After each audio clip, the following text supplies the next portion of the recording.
Hello everybody, we're back for another Backseat critique. I brought the one thing that stops Diamanda's stuff from being true art.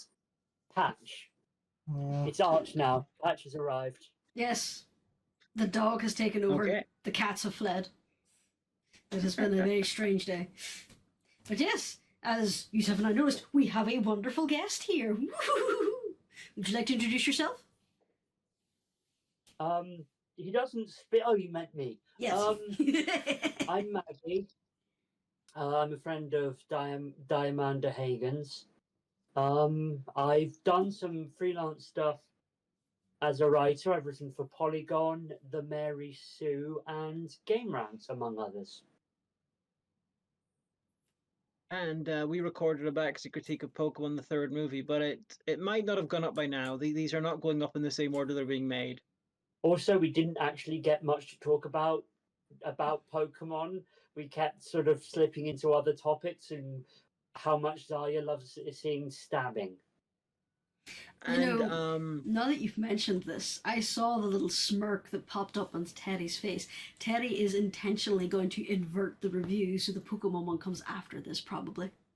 I will not admit to anything at all. Definitely not. And actually, the reason I'm smirking is because you've just reminded me that I have to put the episode live today. For anyone who is in the past, well, the future, it's Bloodsucking Bastards is going up right now, to give you an idea of how long ago this is. you can't put an accurate time on the recordings. How dare you? But anyway, so as we do have a lovely guest, it was the lovely guest who got to choose what film to subject us to. So, before we go into more spoilerific descriptions of this film, how about we give some general reactions? Teddy, what'd you think? I felt that was a unique creation. It had a lot of good points, a lot of interesting points, and an awful lot of heart went into it. I felt it was how it was structured, particularly with the choices of different animation, CG, everything was very creative.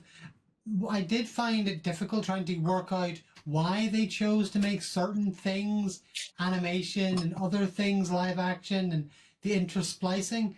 But yeah, overall, that was definitely a unique and interesting film. And yeah, give it a watch. Hagan. It's always lovely to see a film that is genuinely transgressive. In this case, not so much as societally, although a little bit. More to do with intellectual property. And yeah, I love the mixture of different sort of things together. It construction-wise, with all the different styles and the randomness going on and the weirdness, it was like a competent version of the sort of film I review sometimes. You know, I've reviewed bad films that attempted this, multiple times, like Dolomorte or whatever, but this one did it very well. Not much to add on to the top of that. This was very obviously someone's passion project. Like, they put their heart and soul into this, and it definitely showed. The mixed media was, again, a very interesting choice. And I noticed that whenever they did switch to the animations and all, it was always a different style, which kind of added to the chaotic mindset that the main character was supposed to be in. Very well done. I'll give them credit for that. Go ahead, Maggie. This is my second time seeing the film, and this time I went through a list of trying to get all the references. I don't know whether I got all of them, but there are so many. And the thing I love about the references is, I grew up in the 90s and the early 2000s, and I sort of got used to parody movies basically almost interrupting the movie to reference another thing in a really obvious way. Think like the Scary Movies, or some of the stuff like Matrix references in Shrek, or like they'd be really obvious about it, and it'd almost be like they stitched together a movie out of parodies of other film without having great through line. Whereas I felt all the references in this thing were seamless. Like there were a lot where if you didn't know what they were referencing, you wouldn't necessarily think, oh, that's a reference. And in fact, one reference I want to talk about because I really love, and I think it's the best reference, is when Joker the Harlequin says that she's super sane. Because super sane is the comics have had different theories and explanations for why the Joker is the way he is. And one of them is, which came up, I think it might have come up in in the Arkham Asylum in an Arkham Asylum comic or similar, is the idea that Batman is Joker is super sane, that their madness and mind is so chaotic and random that they don't have a true core personality. They recreate themselves continuously, which is was at least at the time meant to be the canon reason for why you have the Joker from the 60s who just kind of had Joker cars and was more of a thieving prankster, and the more modern homicidal philosopher. And the reason I really love that particular call out is earlier in the film, Joker the Harlequin, she talks about how she felt like she was creating herself from scratch every morning and dying every night. So that was a reference which, if you know the thing behind it, ties back in to the themes the movie itself was exploring, which I really like. Fair enough. Yeah, the whole film is full of stuff like that. Like, I'm not a mad Batman fan, although on Twitter I do make Batman's fans mad sometimes. But yeah, I picked up a bunch of like little big and obvious and not so obvious references. They are not even peppered throughout; they are strewn throughout. There's one other reference in particular: that scene with the bell tower where the Joker fights Batman. That is a reference to a very specific episode of Batman called "Perchance to Dream," if memory serves, where basically the plot is Batman's in a dream world made by I think it was the Mad Hatter, where he lives the world where if his parents had never been killed, and it sort of ends up with him as Bruce Wayne fighting Batman in the clock tower, very much like that, which was the sort of sense of altered realities and dreams and what ifs. Again, it's a very good, very pointed, very good reference, appropriate reference for the movie to make. Fair enough. But I don't think we actually said the name of the film, I've just realised. Really not. Oh dear. You'll guess or no because it's in the title. But... Yeah, I put it in the title and the description, and most likely in the thumbnail. Yeah. But anyway, even if you aren't so interested in Batman and queer stuff and like trans stuff in this, read up on the history of the People's Joker, because it is a fascinating backstory about going from before it existed to being completed. Dealing with all sorts of things. It is a minor miracle that it exists at all. I touching on the sort of the emotional cause of the film. I did resonate with the emotional abuse stuff. Without naming any names or going into what I've been in emotionally abusive situations. And while it wasn't the hows and the whys of how that happened weren't like theirs, it's sort of, I recognize some of that stuff, like the fear of them getting angry and them lashing out at rage at something else, but you getting caught in that's all, and the toll it took. Like, I needed a minute to shrug that one off the first time because it felt so true, But now that we've had our initial reactions, we'll start moving into spoiler territory, so feel free to start giving things away. Usual warning, if you want to watch the film first, go find it and watch the film first, then come back. I feel it responsible to give some content warnings. There are, for anyone who might have not have known what's in the film or for the discussion. So I'm going to give a content warning for suicidal ideation, emotional abuse, and drug use. The drug use. Yeah, and somebody should probably give a quick overview of the film itself too. Do you mind it as the token trans person here? Do you mind if I do it? Go for it. Go for it.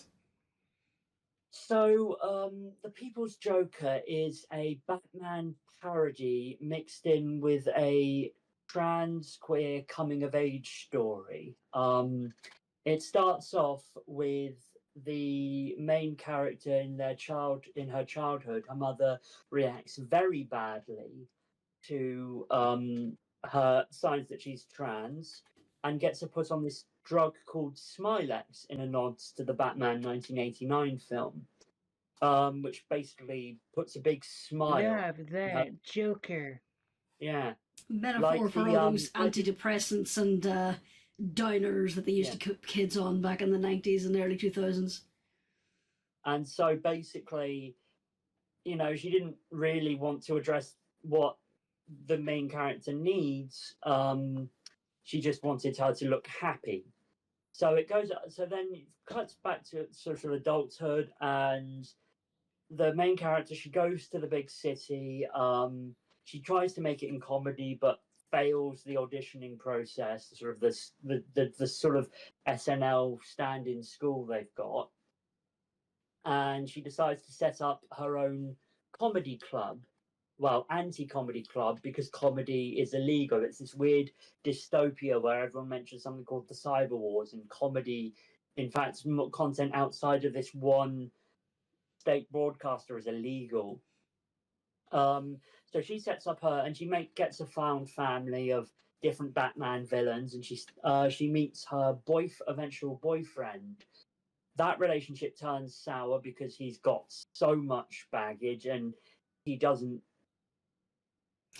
abusive because isn't abusive because he's got the baggage and the damage, but he uses that as an excuse for his behaviors. To be fair, he did come labeled as damaged goods. Yeah, very good. So she gets attention. She gets on, the UCB, the SNL stand-in. Batman shows up. Also I should mention in this version, so her boyfriend is based off the Jared Leto Joker, and he's also Jason Todd, and he's also Carrie Kelly from The Dark Knight Returns. And Bruce adopted him, groomed him, sexually abused him, and basically he ran away when he saw Batman doing it to someone else. So Batman shows up to fight, and they kill Batman, and the Joker learns comedy from Ra's al Ghul, goes on the show, and transcends comedy to go to the fifth dimension and get everything she ever wants. Yeah, pretty much that. It was that ending sequence that really confused me. It was like, what is going on? It did feel a little out of left field. It felt like for a second we fell into one of those, what were those terrible stop motion animation things you made us watch? It was like the Scuzzies. Wasn't stop motion, that was CGI animation. It Felt like stop motion, though. was a delightful CGI that was mimicking the old claymation stop motion. But anyway, at one point I was looking at the screen, and she was having this vision, like this transition period where there was just like flashes out, and there was just like the faux claymation tower and the difference. I was like, oh god, it's the Scuzzies. And then a puppet showed up. But clearly Teddy and Jonas are not familiar with Mr. Mxyzptlk. He's No. a classic Silver Age Superman villain, I think. Yeah. Basically, think Q from Star Trek, but long before Q was invented, and can only be defeated if he gets tricked into saying his name backwards, and then he gets banished. He would turn up for an issue and cause trouble, and then get tricked, and that would then vanish away. He was played by Gilbert Godfrey in the 1990s animated series. He turned up in live Distinctive action ones? once in Lois and Clark. He turned up in live action as well. He also showed up in live action in a couple of guises in the Arrowverse, and unfortunately, early on in Smallville, before they were embracing the comic book, so he was heavily muted. The idea is he hails from the fifth dimension, where their technology is so advanced that they look like gods. Batman has a counterpart who's basically Mxyzptlk, but with as a huge Batman fan called Batmite. Yeah, like the Marvel version of this is basically the Impossible Man, who is nowhere near as powerful, but he has a similar sort of come in there and cause trouble for the heroes and then be removed to deal. Fair enough. So yeah, that's I kind of like the way that they ended with her final wish just being a happy memory with her mother, because at the end of the day, what it's showing is that she wants closure, you know, which is a very understandable desire. I did appreciate the fact that this film is utterly merciless with the audience. If you don't know the stuff that it's talking about, it didn't handheld at all. Which, as a result, it's very easy to not get any of it. No, most people will get some of it. Most less people will get more, and the more they know about Batman, the more they'll get. But I like it when a film basically insists that you've done the homework first. Like it's irritating if you've not done the homework. That. The Marvel films at the minute, as I ranted about in the Thunderbolts review, I hate it when it requires you to watch like a TV series or something for you to understand the film. But luckily, this one. This way, doesn't need to be like another film. Like Omega and I watched Mantra Warriors: Legend of the Eight Moons, and basically to understand that, you've got to be able to know the Ramakien, which is a Thai sort of traditional epic. And I was like, I don't know what the fuck's going on, but I'm enjoying the fact that it's made for people who do. I mean, I'm a trans woman Batman nerd. I've been watching Batman and reading Batman stuff, enjoying Batman content for over 30 years at this point. So as I'm a trans woman Batman nerd with a history of depression and also experience of an emotionally abusive relationship, so I was loving it. I think this is the most seen I've been by one movie. I think I'm the exact niche for this film, Yeah, I was about to say, it does feel like you were the target audience. Yeah. Are you also a Bob Odenkirk fan? I have no idea who that is. The guy who stars Let's Call Saul. He, Mr. Nobody. He played Bob the Goon. He had one line in it, which I guess was done via cameo. And so I was like, so if you're a Bob Odenkirk fan, you got that as well. He has no connection with Batman. They just put him in there. Oh, is that the thing where this is what cameo is used for, and I can't really do this? Oh no, that was Robert Wool, who played Knox in 1989 Batman. He was in this one. Oh, fair enough.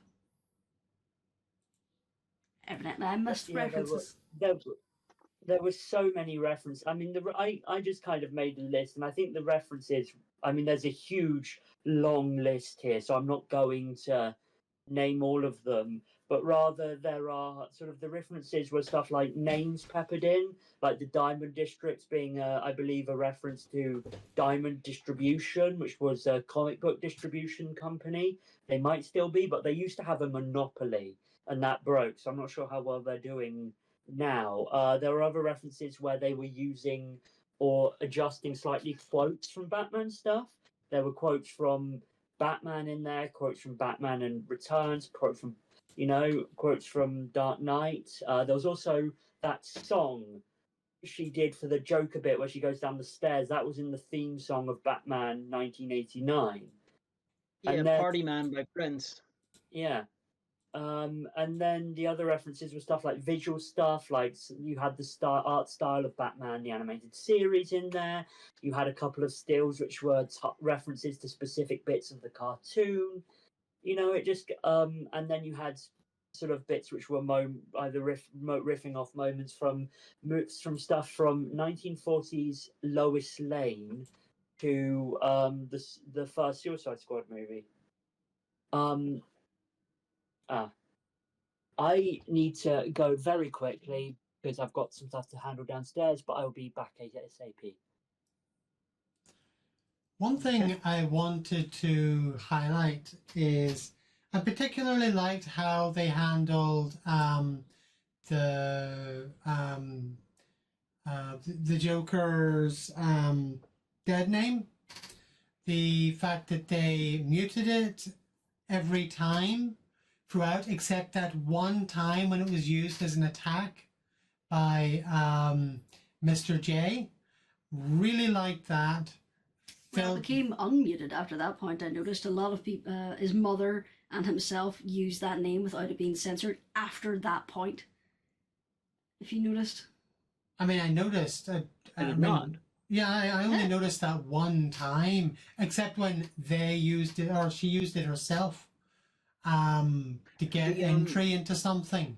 Other than that, I thought it was muted all the other times, but other than the attack. The using it herself to get entry, something that's also like an attack. So it's the same logic.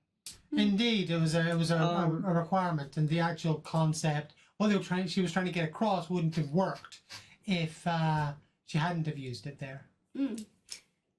The interestingly, the writer, director, producer, editor, star was Vera Drew, and the dead name was Drew. So I got the feeling that was done deliberately. Probably. I will say there was one scene at the very start, and it made me. I'm trying to think of a good way to describe this. Okay, there was a scene at the start that made me uncomfortable because it reminded me of something, where he's trying to have a conversation with his mum, where he says, "Do you think it's possible to be born in the wrong body?" And of course she freaks out. She shouts at him, she grabs him and drags him off to a doctor, and then the doctor basically starts attacking them. It's like, "Look at how sad you're making your mother," and all that there, and then they force the medication on him. This made me uncomfortable because it reminded me of those horrible normalization camps and treatments. You know, those pray away the gay camps, those horrible things. And I believe that was fully on purpose, and it was very well done. Because there are times in media where they skirt around things like this, where they don't want to make you uncomfortable, they just glance over it.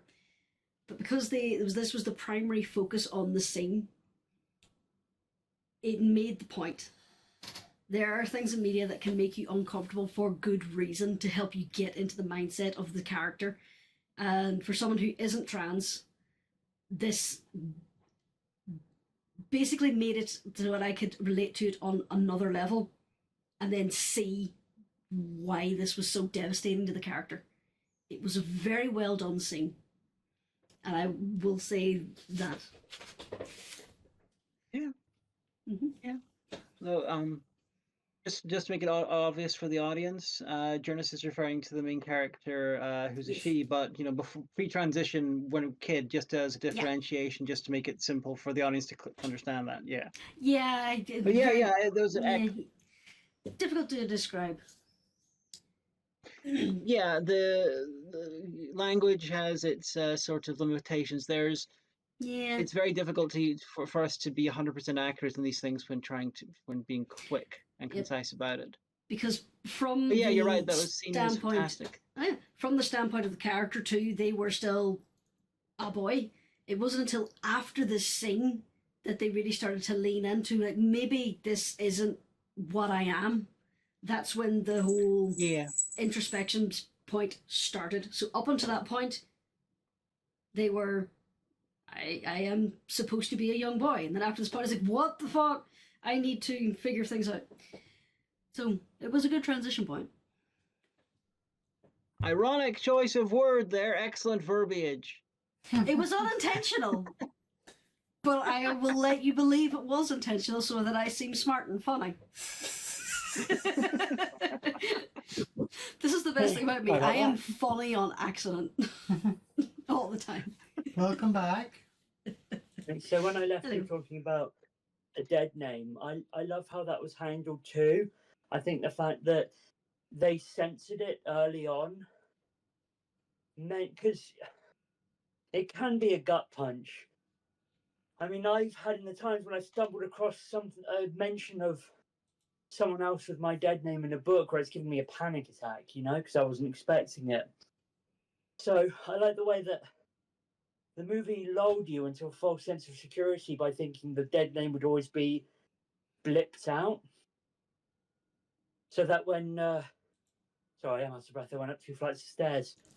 So that when Mr. J used it to hurt, the joke of the Harlequin, it was more like a gut punch, and it was closer to being able to convey to an audience who might not all be trans what that can be like to be dead named like that.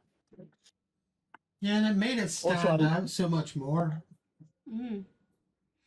I just had a thought there actually while I was thinking over the scene we were talking about. There was actually another instance after Mr. J used it as an attack where the name was blipped. But every time his mother or her mother says the name, it's not blipped. So it could be following through the theme that she perceives that as an attack, as not being accepted by her parent. Mm. So that's I another think way to the thing think that thing.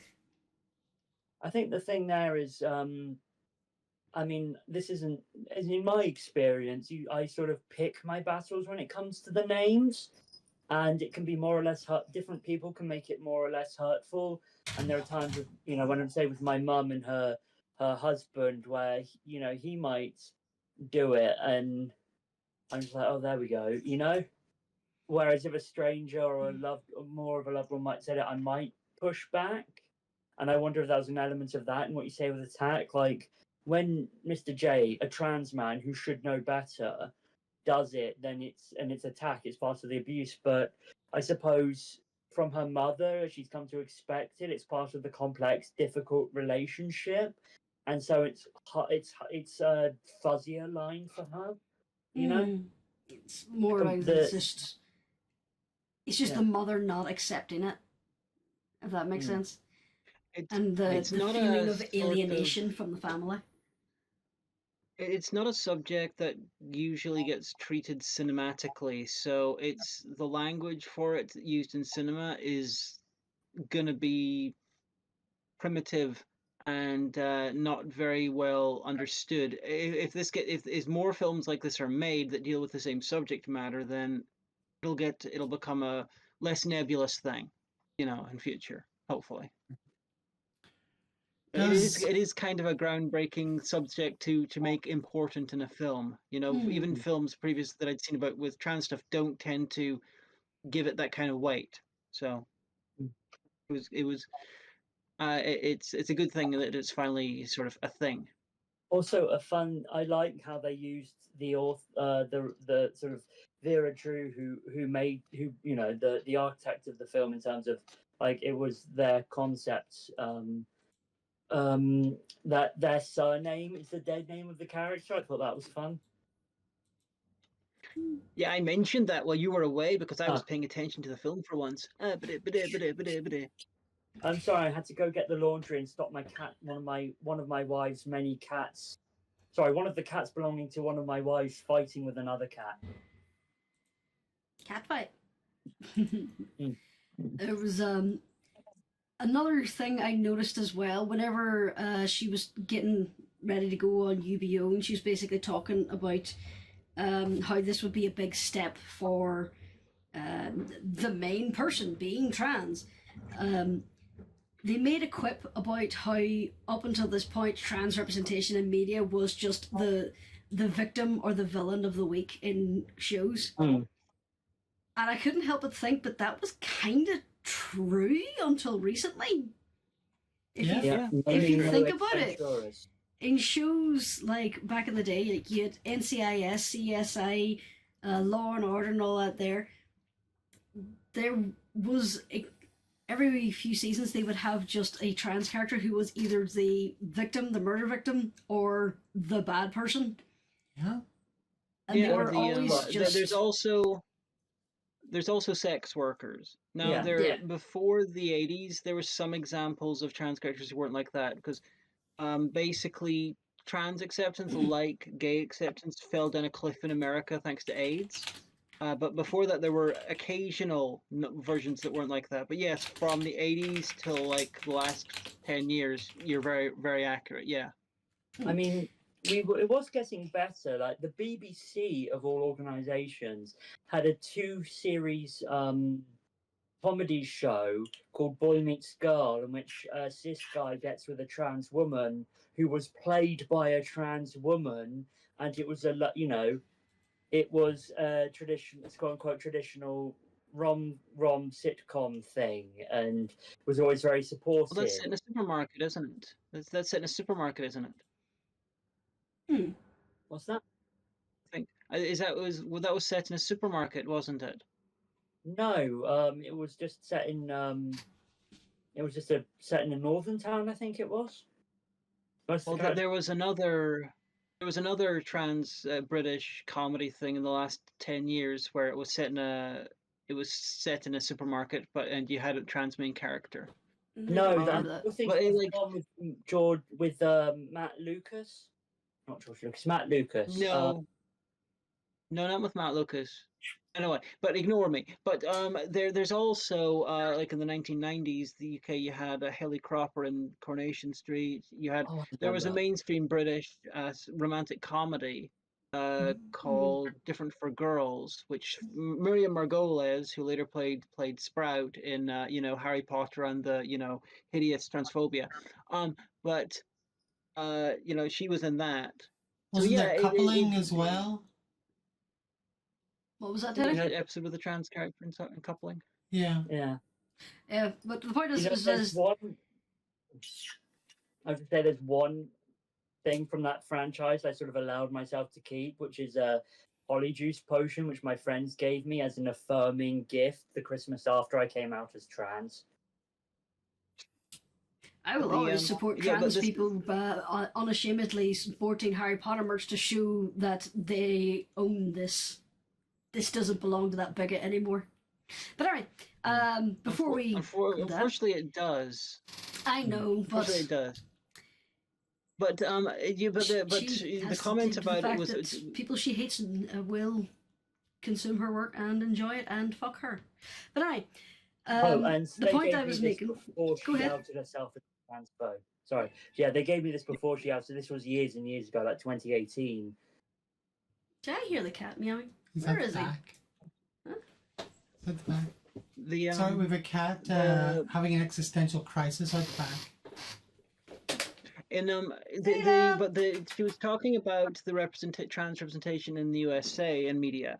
Now it's very accurate for that, but yeah, other countries have completely different sort of things. Like the British one, until in the 1990s, was a lot more positive than America gave. Yeah. Obviously, collapsed after that. It's like now there are 2 shows I can think of at the top of my head. There are others, but I can't remember the names of them right now. Where there are recurring trans characters who are shown not as caricatures, which I really liked. The main one is what's the character's name? Paul Strickland from 911 Lone Star. The character is trans, but it is mentioned maybe once or twice a season. It is not, his character is not a flashing sign or t-shirt going, the trans one. It's just he's treated as a normal man. And there was one episode that did focus on his character and his backstory, where his mother and his little sister come, and basically his little sister seems to have a big problem with his transition, and then it finally comes out at the end of the episode where she misses the person that they were before the transition, and they basically sit down and say, but I am still the same person. So they basically have a heart-to-heart. It's like, I'm sorry you felt like this. Your relationship with your then sister was minimalized, but I am still the same person, and we can still have that kind of relationship. And it was just like, oh, this is so sweet. But come on. I've been involved in those conversations where where people have treated it like a bereavement.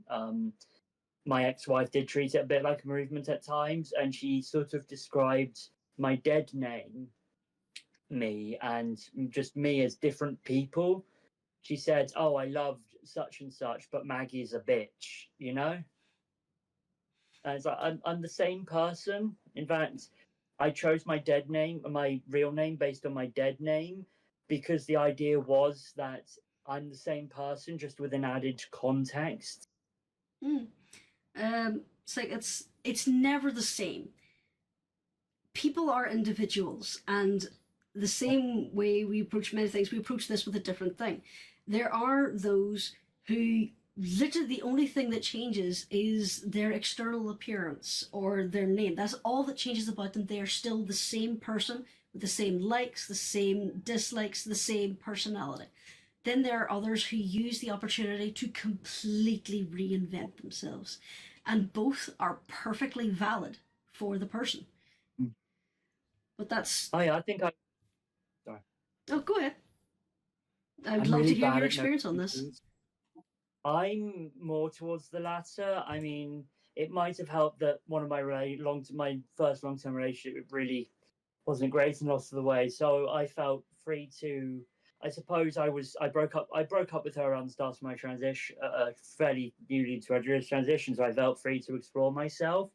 I sort of joke with one of my girlfriends that, I'm so sorry, I thought I was a shy introvert who liked staying at home all the time when I met you, and it turns out I'm actually a bouncy extrovert who will, go like... When I was in Dublin, I thought, you know what, I'll walk back to my Airbnb until I get tired, and then I'll get a bus. By the time my phone died and I had to get the bus, I'd walked from the centre of Dublin, where, like, Karen's Diner, Karen's Gone Wild / the Trinity College is, for about 8.7 kilometres all the way to Blackrock. So I kind of feel like, yeah, it was a time to rediscover who I am in other ways. That's a fair distance. Yeah, it was fun. I got to see my old school, Willow Park, and I think the place I used to live in Dublin. Fair enough. But yeah, it was for me. There was very much things. I'm bouncier, It's hard though, but it's hard to entirely pin that on my transition because other things in my life changed. I think it's a sense of freedom to be yourself and to really explore what that means does, I think, naturally lead to some change. Oh, definitely. It's the same way most people change as soon as they leave their parents' house and start making their own friends away from the family circle. People change. But anyway, to the point I was making, it's a really good way to show this to people who aren't trans. It's a good way to put this in context to make it easier for them to see things from their perspective. The film did a really good job on this, and I will give it a lot of credit for that. But on to the more technical aspects. Before Hagan disappears into the darkness, what is going on? It's called Getting Dark, and she should have turned on the light before we started filming. I should have. Unfortunately, I forgot, and I don't want to cause trouble by getting up, because everyone else has got up at some point today, but I haven't. So yes, you're left I don't want to do that. Anyway. So, skipping on to the technical aspects of the film. This didn't follow a lot of the traditional quote-unquote film standards. They used a lot of angle choices and scene settings that you wouldn't see in a lot of mainstream media. So again, it goes to show that this was a passion project, and they put their heart and soul into it, and they made a lot of stylistic choices on how things were framed, how they transitioned from the live action to those little bits that were mixed media. It was well done. There wasn't a lot of music in this. There wasn't a lot of sound effects. The sound effects that were there were very cartoonish, but that obviously was intentional to match with the comic book theme. It was a very well put together film. I have no idea what the budget of this was, but it wasn't a I very think it big was a budget. Kickstarter project. Yeah, there we are. Yeah, it was Kickstarter. It very obviously didn't Let me have a just have a lot of look. budget, but they made it work. Alright. Any other thoughts you'd like to add, Teddy? No, you've undercut my final joke, which was to make comments about Zora falling into the darkness. But no, it was a. I won't say it was I won't say it was an enjoyable film, because it wasn't enjoyable, but it was a very good film. It had a solid message, and it was a very clear exploration of someone's feelings on a topic. So I'd very much encourage people to go out, find it, and watch it. Definitely. It is, even just for the different perspective of someone else's mental struggles, it was a really good depiction. Even if you, which is going to be very hard because this is the entire central project of the film, even if you leave out the trans aspect of the journey, it's just a fantastic exploration of someone's struggle with their family life and how they've been medicated and then trying to figure out what they want their life to be. It is a You could great also story. view it. You could also view it as a way to put something that is an experience that not a lot of people have into a completely different context. You know, Batmanness, and in a way for other people to hopefully understand it a bit more. Yeah. Like you put it into, you just change all the context of it just so people can understand it. The metaphor, you know, bluntly, a very blunt metaphor. So anyway, I've run out of things to say. So we will finish off here. We'll do the usual doodly doos. If you enjoy this, if you have any stories you'd like to share, down in the comments, like, subscribe, force people to watch this if you want, or share it to people you like. Check out the Patreon for exclusives, and if you want the misters to check things out. And we also do have the Discord. If you've got a Kickstarter for its sequel, The People's Wolverine, you know, I'm happy to see that too. I had to think for a second whether or not you were genuinely serious that there was a Kickstarter for this, but okay. I am joking. I'm serious figured about that. joking, but that does not exist. I mean, Wolverine is a short, muscular, hairy king. So I think a trans mask people's Wolverine would be really cool. Is Eric doing anything? Is he free to film a movie? So, with that, once again, thank you to our wonderful guest for joining us and subjecting us to a film we would never have come across on our own. Thank you for having me. Welcome, and goodbye. Bye-bye. Very succinct. Goodbye, everybody.